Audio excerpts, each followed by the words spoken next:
Hey y'all, it's a new double dose episode with Steph and Kat Talk Wow, where we see the debut of two new WoW superheroes and so much more. Again, this is Steph and Kat Talk Wow. Yeah, yeah.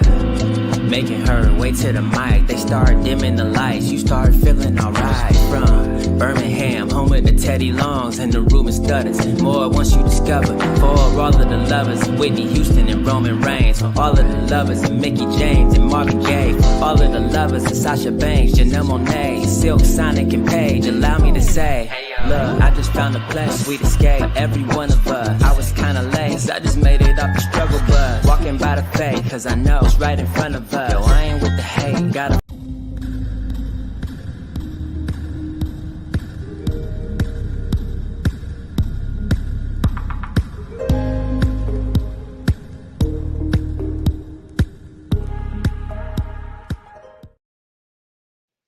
Hey y'all, welcome to a new double dose episode of Steph and Kat Talk Wow.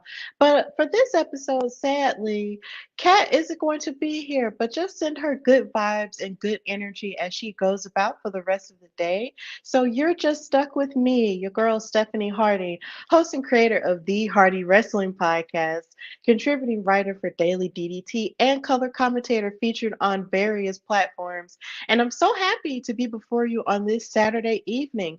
And of course, if you are from Birmingham and if you're watching this video, happy classic weekend. There is so much going on in our city, and I just wanted to acknowledge that. But of course, we're not here to talk about the famous football game. We are here to talk about WoW superheroes and the past two episodes that they have had. This past weekend, life has been lifing, but we are here to give you the recap of what's happening on this amazing all female wrestling show. So, of course, if you watch the show or if you're watching us live or, whenever, just comment on the video and your comments might show up on the screen because we love to hear from those who are watching. And if you're watching on either one of our platforms on YouTube, Facebook, or Twitter, or anywhere else, thank you so, so very much. And of course, you can watch this later on both of our YouTube channels on The Hardy Wrestling Podcast and In Cat We Trust. So please follow her, follow us, so you can always keep up with what's going on. Nikki in the chat, hey girl, thank you so much for watching. You're gonna watch TNA? I don't know yet. I don't know yet, but I do know that they do have an amazing card going on tonight. So we're just gonna keep it. I'm gonna keep my wires to the ground and my ears to the streets when it comes to it. But TNA always has amazing stuff going on, especially with their knockouts division. So thank you so much for reminding me of that in the midst of everything that's going on.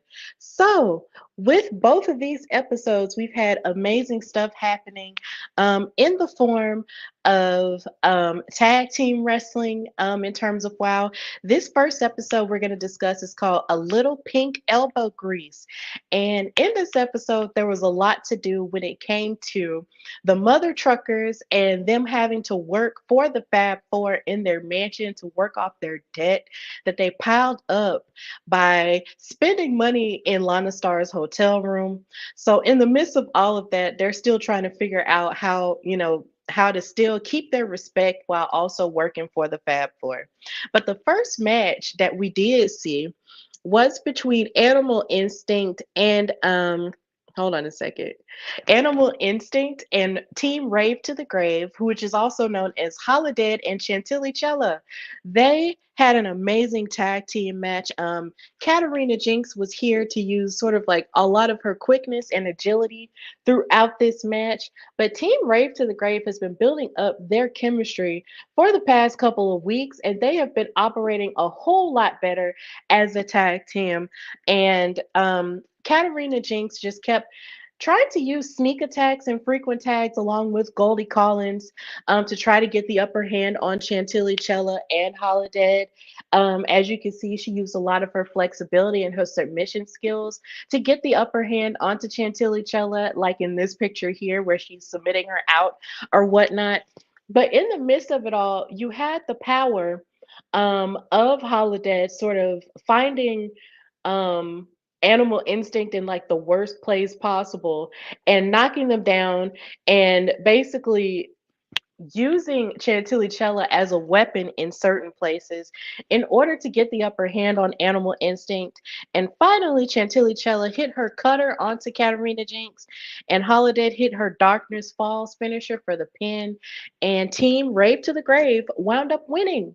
So that was really cool. Holidead was very dominant with a lot of her strength and her big boots and everything. Like, Holiday continues to be a force on WoW, and I just love seeing her wrestle and just seeing her as a black woman, doing her thing. And also shout out to her because since it is Classic Weekend, she did attend Alabama State University, so big ups to her doing big things, which is further proof that when you attend an HBCU, you can go on to do greater things, and she is definitely doing that, and she is a shining example of that. So Holiday and Chantilly Chella wound up picking up the win there.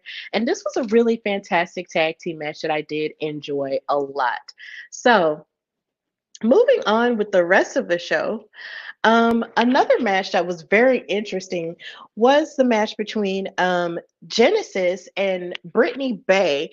Now, this is actually the wrong graphic, so we're just going to bypass that. But Genesis actually took on the debuting Brittany Bay, who was supposed to make her debut last season, but she sustained an injury that she had to recover from, which kept her from debuting. But now here she is to sort of make a splash onto WoW Superheroes.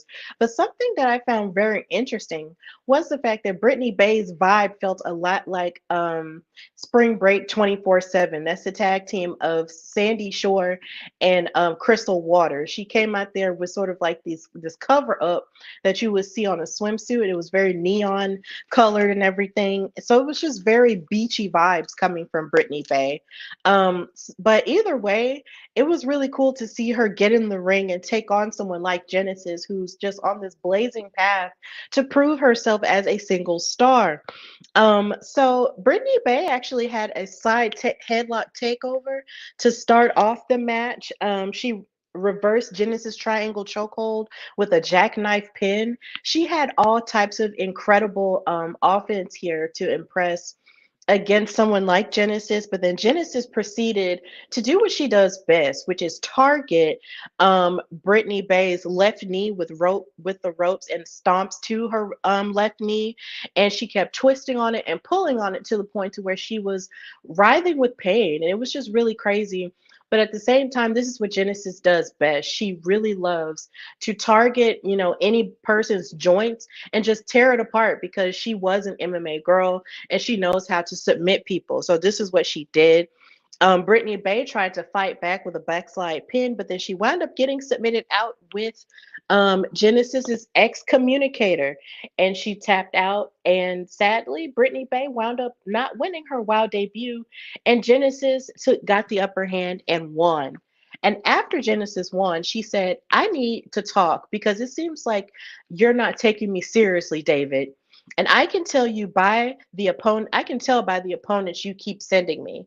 As I've said many times before, I am done being overlooked, outcast, and exiled from a title match that I deserve to be in.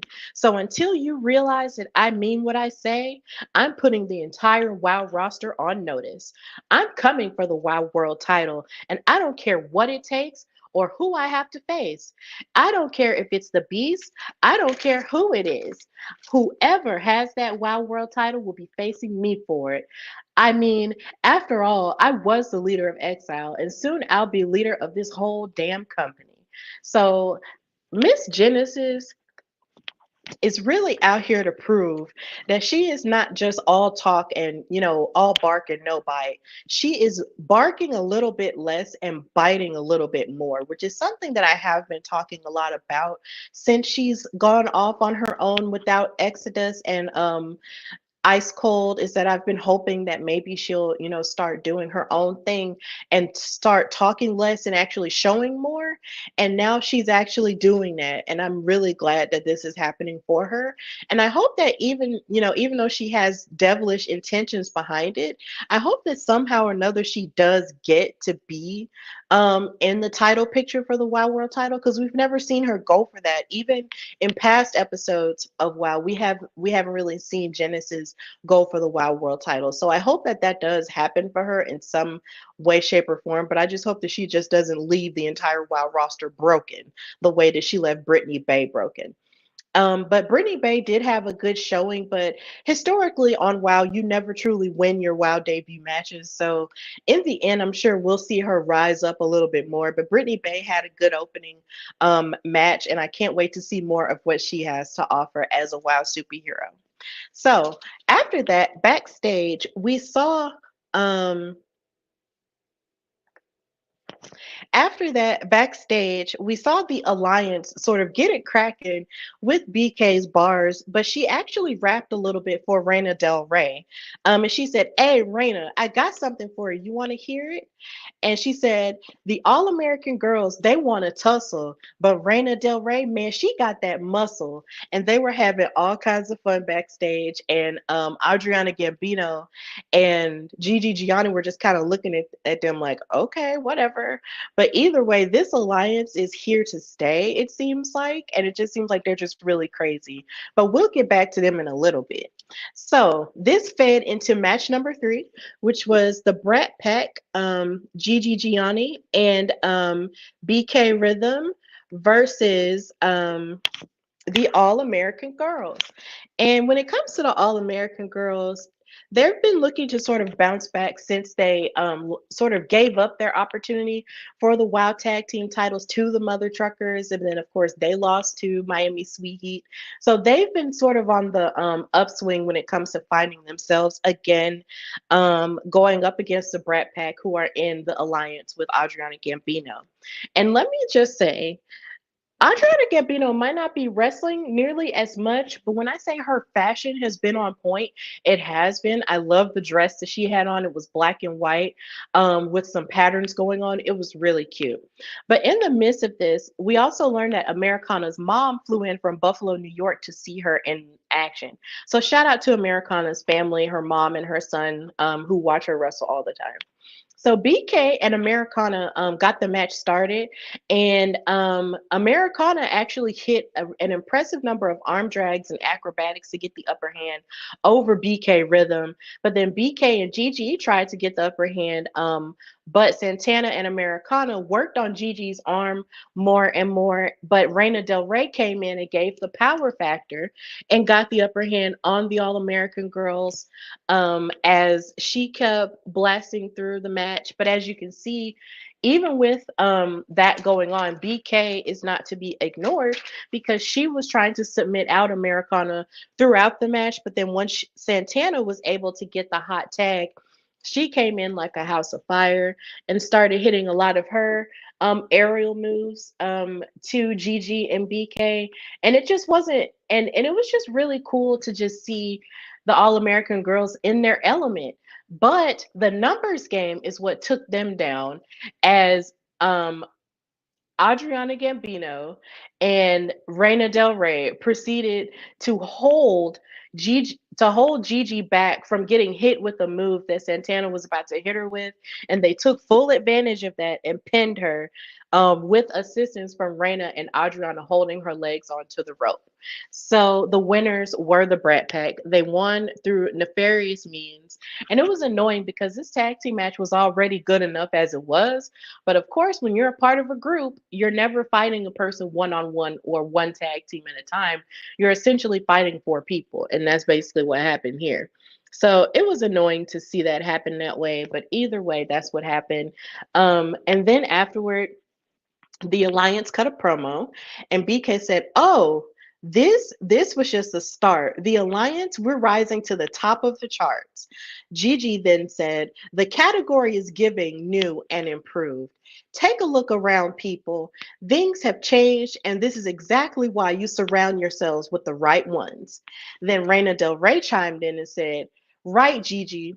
And speaking of surrounding yourselves with the right ones, this is now my family." And this is where my loyalty lies. And you mess with one of them, you're messing with me. And it was really tough. And then Adriana, the leader, chimed in and said, this is just the beginning of the alliance. We're just getting started. This is the antipasto, if you will.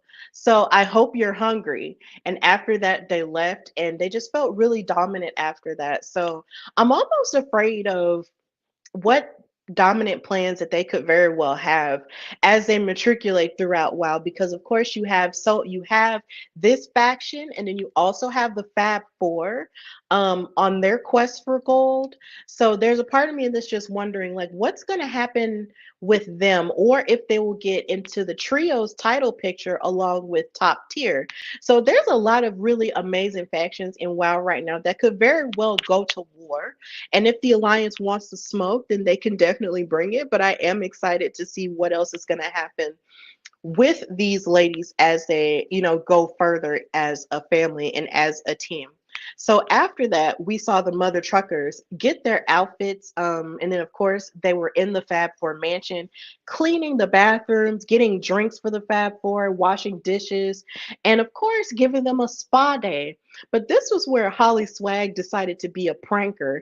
And she, instead of giving the Carlson twins cucumbers to put over their eyes, she gave them pickles, and it started burning their eyes, and they really hated it, and they were just really angry. And so even as they were cleaning stuff out, Lana Star was cleaning out her closet and actually gave some of her old clothes to Holly Swag. And Holly was really loving the luxurious life and putting on the clothes and everything. And you could tell that Big Rig Betty was getting very annoyed by it, because they were supposed to be focused on paying off the debt and cleaning off the house. And it just looks like Holly Swag just isn't focused on any of it. She's just like, bruh, what's going on? Like, why are you not focused on what we're supposed to be doing? And I'm almost afraid that something is going to happen with Holly Swag, but I'll talk about that a little bit later. So in the midst of that, we finally get to our main event of this episode, which was Siren the Voodoo Doll and Chainsaw versus the mother truckers coming back from cleaning the house. And as you can see, you see Holly Swag coming out with Lana's old glasses and a scarf and everything. Then she wound up having, I think, her initials put in the scarf, so now it's hers. But as you can see, Big Rig Betty was not here for it. She was really upset about it.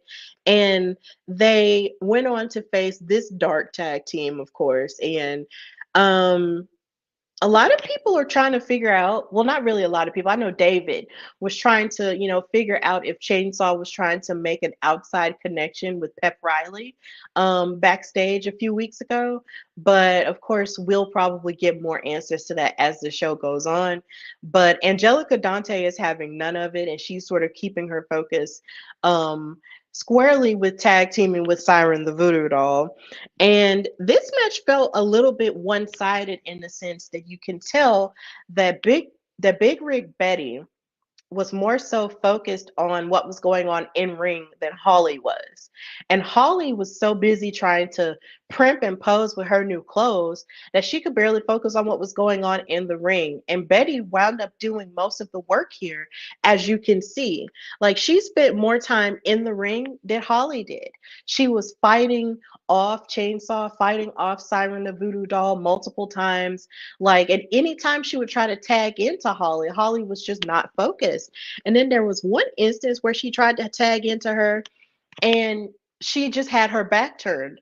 But when Holly did come in, there was a few bit of moves that she was able to hit onto Chainsaw, but Chainsaw was choking Holly out with her new scarf given to her by Lana Star. So this was a very one-sided match here. As you can see, Chainsaw was taking full advantage of it, stomping into Holly Swag. And then you had Siren trying to get the upper hand onto Big Rig Betty. But in the end, the match ended due to the fact that Betty needed her tag team partner, her daughter, and she was not focused, and she was posing in front of them. And Siren and Chainsaw wound up winning the match. And that's how that episode ended. It was so disheartening to see the level of unfocused that the former women's tag team champions had. And it was just like, yo, Holly, like, why are you not locked in when your mom needs you, number one? And number two, why are you so focused on looking good that you can't even focus on what you need to do in the ring? It was just really annoying to watch that happen. And here's my theory as to what I think might happen between the mother truckers. I think that Holly Swag might just leave Big Rig Betty behind because once she got a taste of that luxurious life that the fabulous Lana Star was able, like, that they were able to get in like Misadventure, but then of course from the cleaning and stuff, she got the new clothes or whatnot. I really think we might be about to see another side of Holly Swag that we haven't seen. For all we know, the Fab Four could turn into the Fab Five along with Holly Swag joining them. And I know it's hard to think about considering her and her mother have been tied at the hip since they debuted on WoW, but at the same time, you can't not take that into account. I feel like with her being so focused on being glamorous and having the clothes on and everything, that there is a slight possibility that Holly Swag might just leave her mom behind because she just doesn't want to do all this hard work. She doesn't want to, have all this grit in the ring anymore like she used to. She wants the fabulous life. And if she does want that fabulous life, who better to give it to her than Lana Star? I know it's crazy. I know it sounds a little bit weird, but that's just my big theory. Now, of course, if I'm wrong, I'll say I'm wrong. But I just really think Holly really might leave her mother behind. And it would be very heartbreaking. But sometimes, you as a bird, you have to leave the nest in order to figure out what's going on and then you come back home. But in this case, she might not come back home. But either way, that was a little pink elbow grease. That episode was really solid in terms of the work that they had and the debut of Brittany Bay. And of course, the wrinkle of the mother truckers when it comes to everything they've got going on with the Fab Four and paying off their debt. So that's what we have from that episode. And next, in this second episode, because this is a double dose episode, we're going to talk about the episode Second Chances, which aired last weekend, October 19th through the 20th.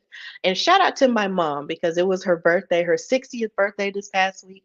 So shout out to her. I love her so much. She's the reason why I can get in front of the camera and talk and do everything and be everything that I am.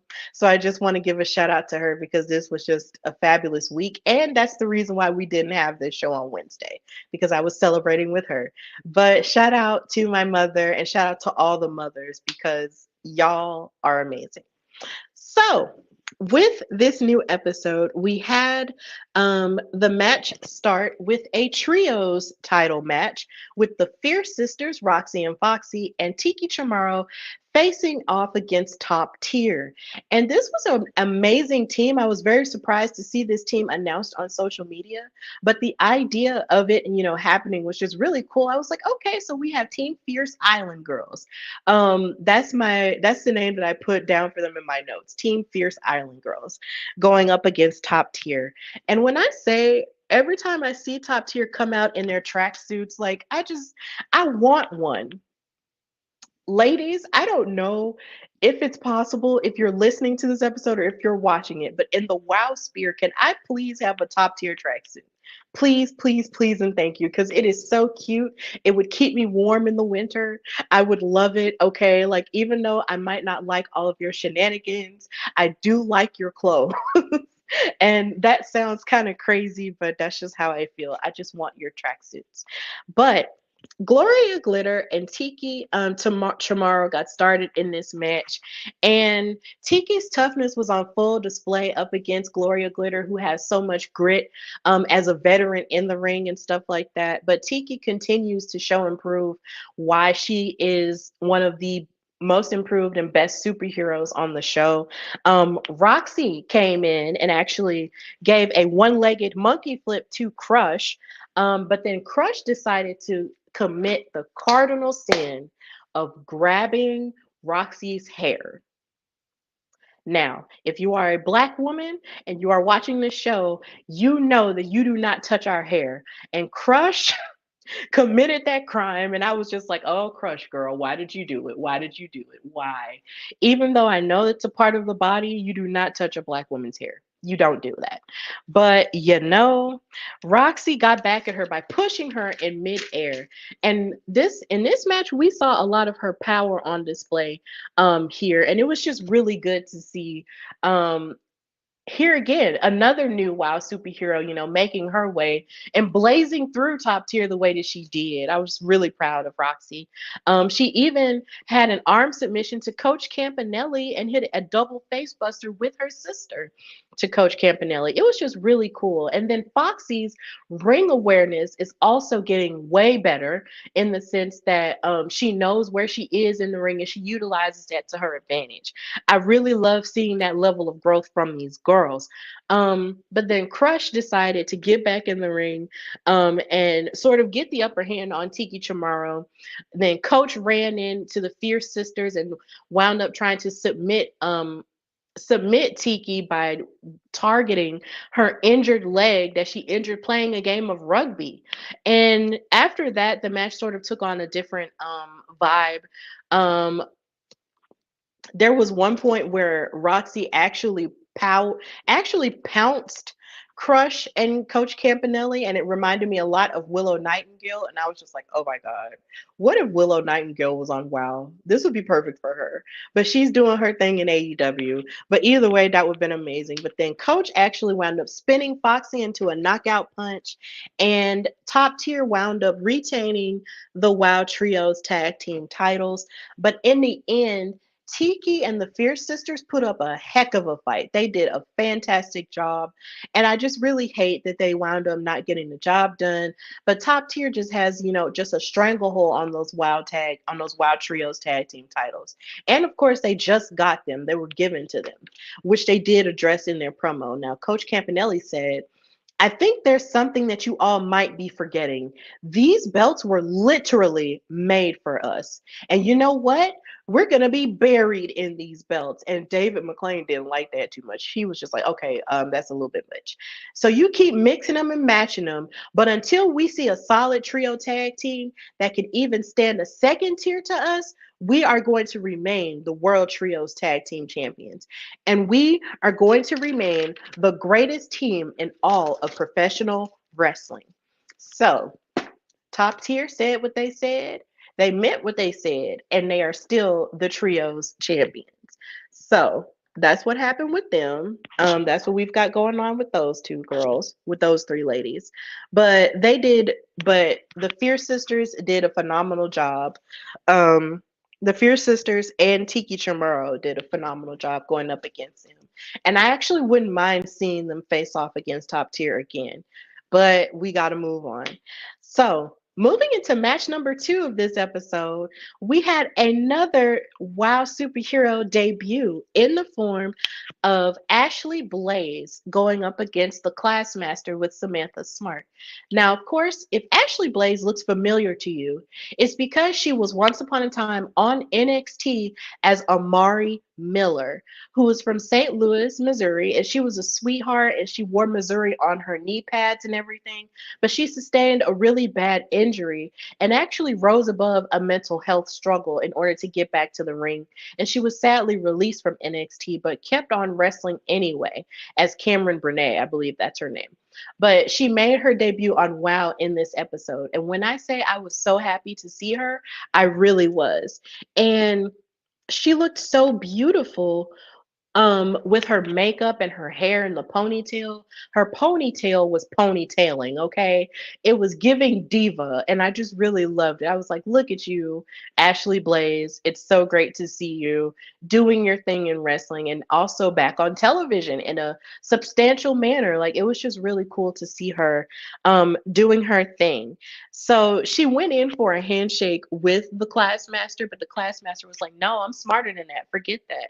But then she slapped her hand away, and Classmaster actually threw Ashley Blaze around a little bit because, Classmaster is like 6 foot tall. This is a tall lady, okay?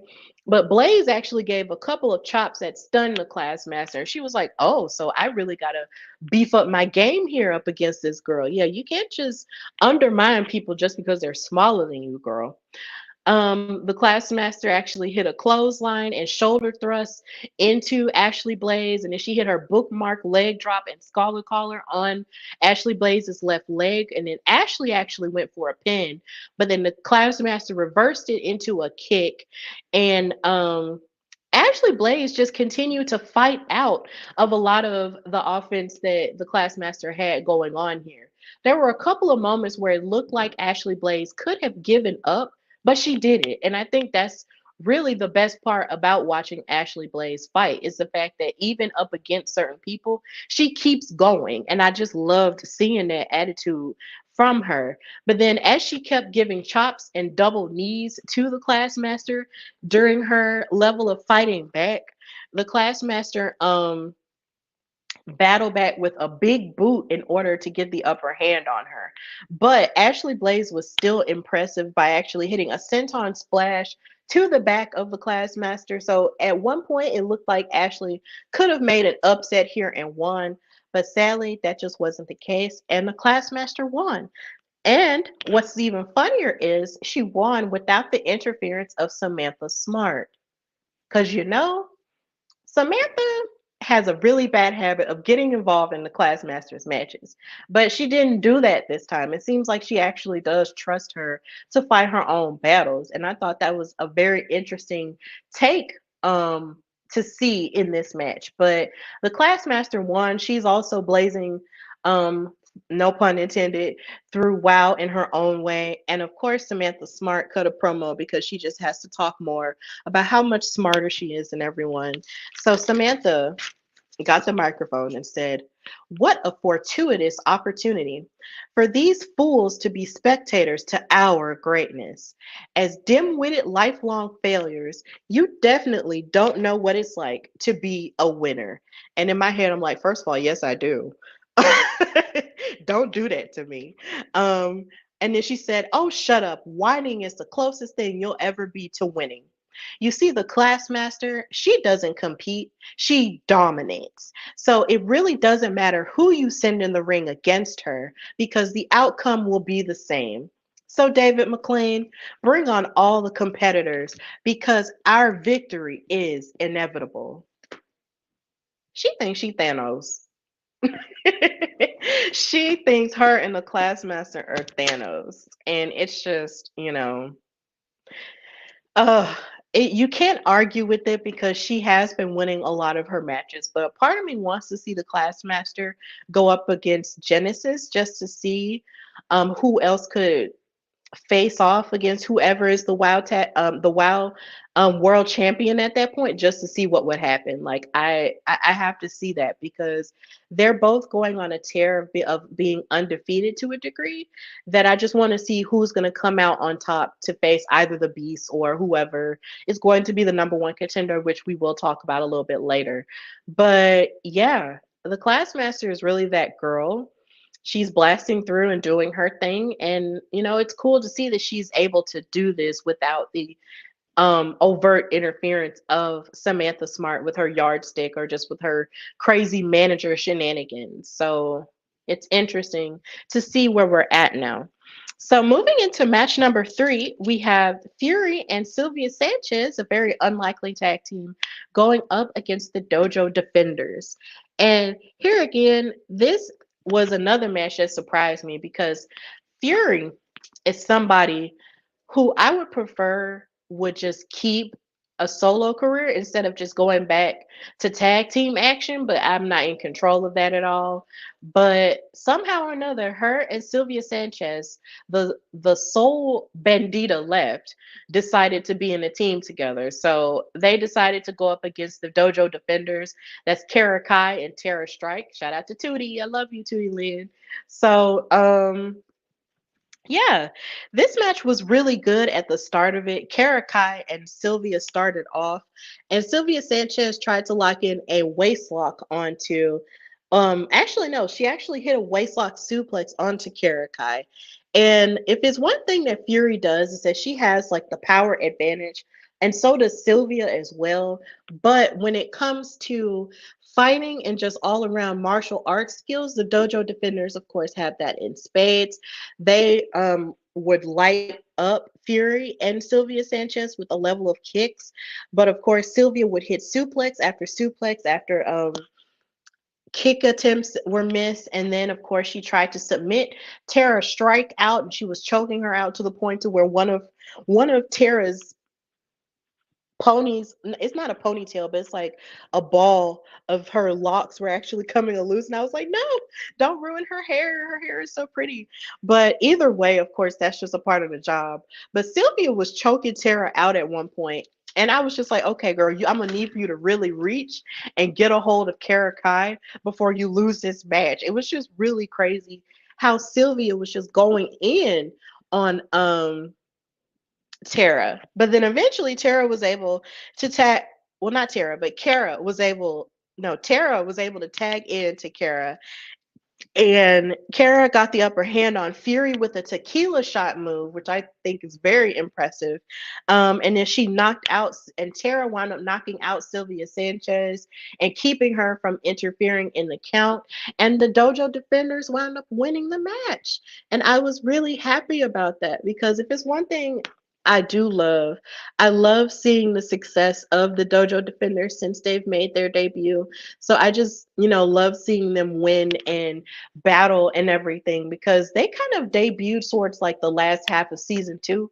So the idea of seeing them, win in this newer season is just really incredible. I am so pumped to see more of their success. I want to see them go after Miami Sweet Heat for the tag title, because I really feel like they would be a very dominant tag team champions. But of course, we have to wait and see if they work themselves up to that opportunity. But either way, I'm so happy that they won, and I just really want Fury to be her own heavy metal sister. Okay, like I really want that to happen. Like, don't just go back to your comfort zone. Like, get uncomfortable for a little bit.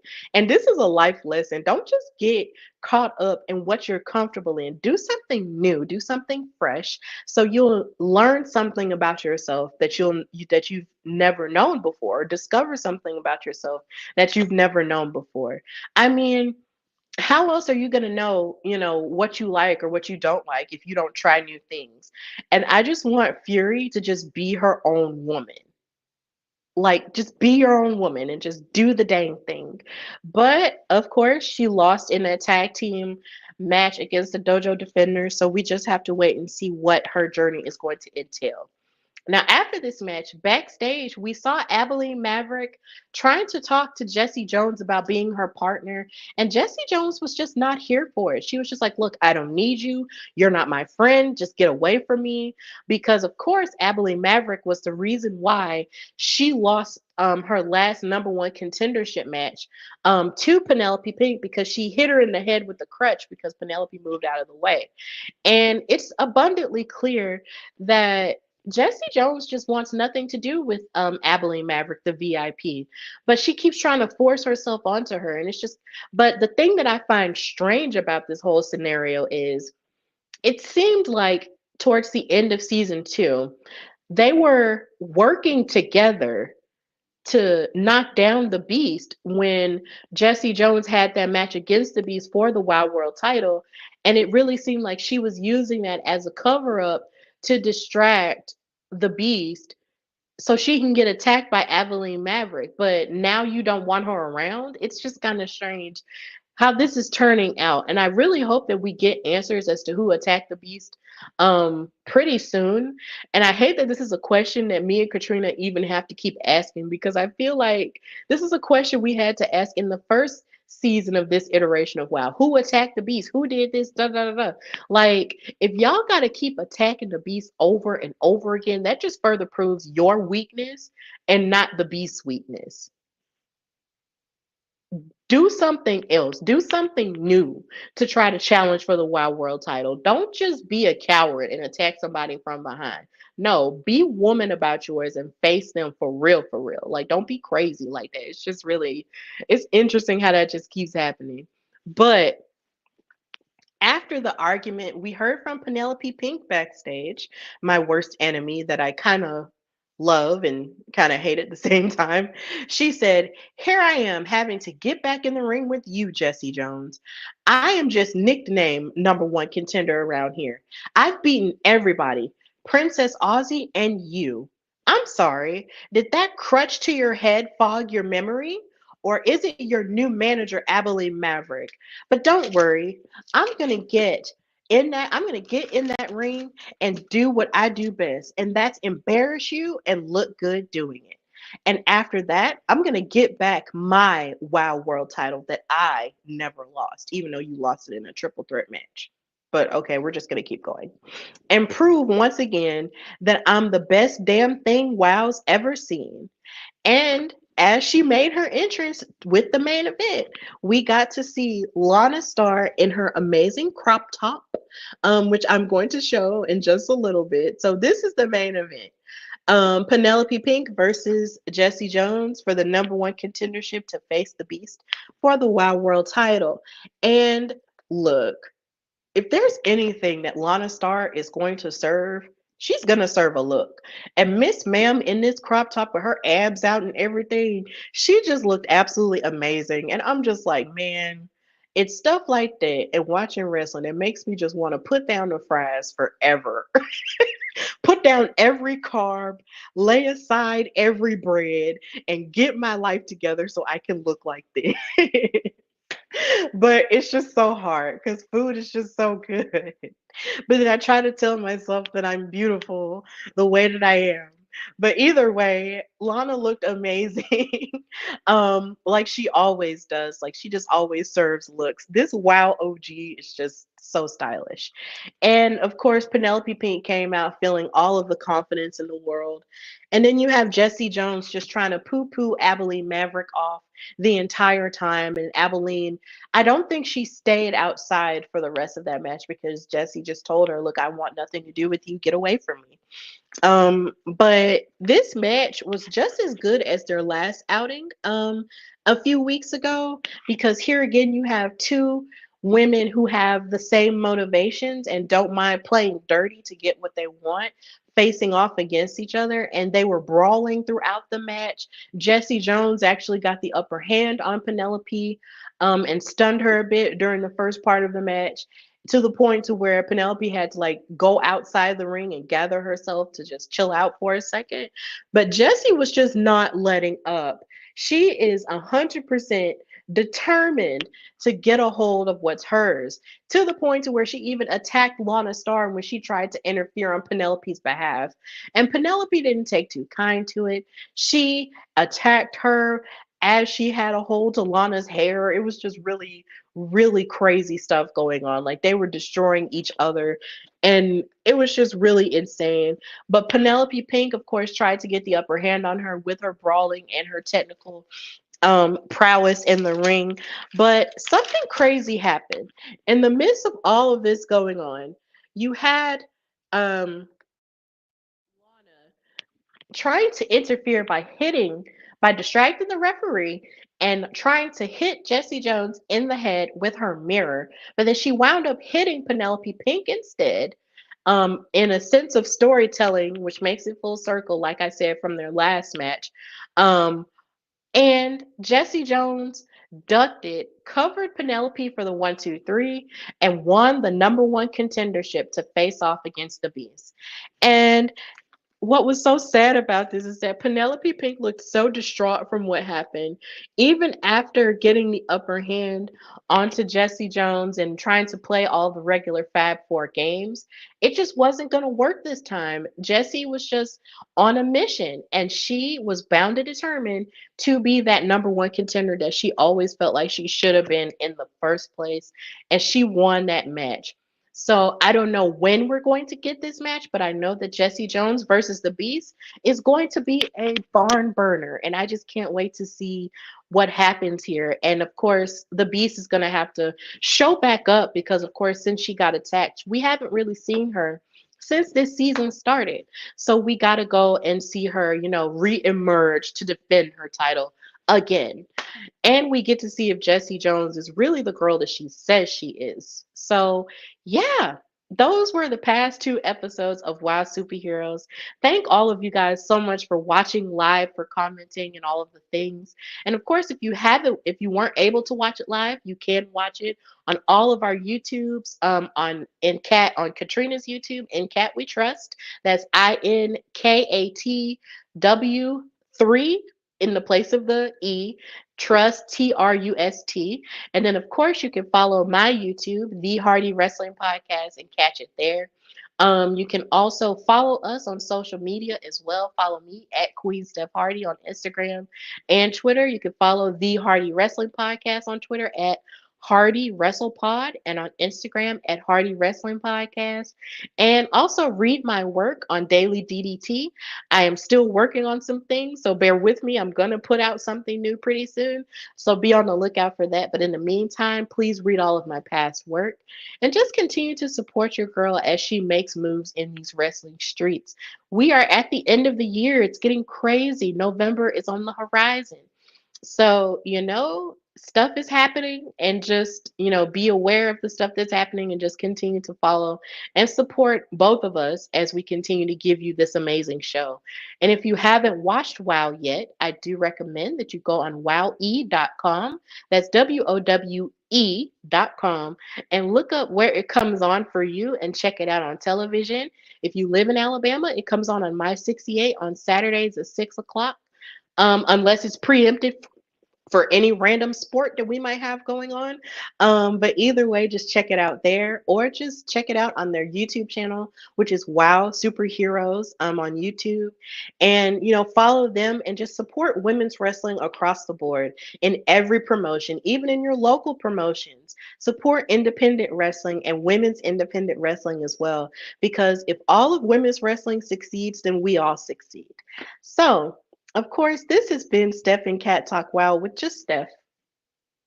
I miss Cat. But either way, y'all get it. This has been Steph and Cat Talk Wow, brought to you by the Hardy Wrestling Podcast and In Cat We Trust. I hope you have an amazing weekend. And until next time, bye, y'all.